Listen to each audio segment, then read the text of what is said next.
నా royal Enfield bike లో first time మా అమ్మని ఎక్కించుకొని మా సొంత ఊరికి పోతున్నాం మామ ఈ రోజు. రాజంపేట టౌన్ నుంచి మా ఊరైతే కరెక్ట్ గా 18 కిలోమీటర్లు ఉంటుంది మామ. మా ఊర్లో ఏంటంటే ప్రతి కనుమ పండక్కి గంగమ్మ దగ్గర కోళ్లు కోసుకుంటారు మా ఊరంతా కూడా. మా అదృష్టమో దురదృష్టమో తెలియదు కానీ మేము పోయే లోపల అయితే మొత్తం కోళ్లు కోసుకొని బొచ్చు కూడా బీకేసి కాల్చుకొని కూడా ఇంటికి పోయినట్టున్నారు మామ. మా అమ్మ ఇంట్లో పనులన్నీ చూసుకొని గదిలో లోపల చాలా లేట్ అయిపోయింది మామ. మేము కూడా కోడిని అయితే కోయలేదు, ఈసారికి ఉత్త టెంకాయ కొట్టుకొని వచ్చినాము. మా అమ్మ నేను రాయల్ ఎన్ఫీల్డ్ లో వచ్చాం కాబట్టి తొందరగా వచ్చేసినాము. మా తమ్ముడు వెనకలు వచ్చారు మామ. ఇంకా గుడి దగ్గర నుంచి అయితే నేరుగా ఊర్లోకి వెళ్ళిపోయినాను. చిన్నప్పుడు జ్ఞాపకాలన్నీ గుర్తు తెచ్చుకుంటా ఊరంతా తిరిగేసినాను. ఊరు చిన్నదో పెద్దదో సొంత ఊర్లోకి పోతే మాత్రం ఆ ఫీలింగ్ వేరే లెవెల్ ఉంటుంది. ఇంకా అక్కడక్కడ కనిపించిన వాళ్ళందరినీ పలకరించుకుంటా ఊరంతా చూసుకుంటా నేను మా అమ్మ అయితే రిటర్న్ అయిపోయినా. పోయిందే లేట్ కాబట్టి వచ్చే టైం కూడా చాలా లేట్ అయిపోయింది. 2 గంటలకు ఇంట్లోకి వస్తే మా అమ్మ 3:30 లోపల వంటలన్నీ తయారు చేసేసింది మామ. అసలు ఈ రోజు మా ఇంట్లో స్పెషల్ ఏందో మా అమ్మని అడిగి కనుక్కుందాం. పండగకి ఏమేం చేసినాము ఇప్పుడు తినడానికి?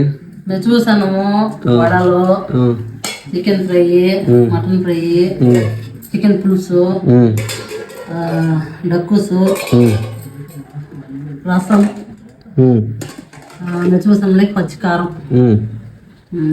కనుమ రోజు మీ ఇంట్లో స్పెషల్ ఏందో కూడా ఒకసారి కామెంట్ చేయండి. మన ఛానల్ అయితే ఫాలో కొట్టి పెట్టుకోండి. నెక్స్ట్ వీడియోలో మా చిన్నప్పుడు ఇల్లు, నేను చదువుకున్న స్కూల్ లాంటి చిన్న చిన్నవన్నీ చూపిస్తాను.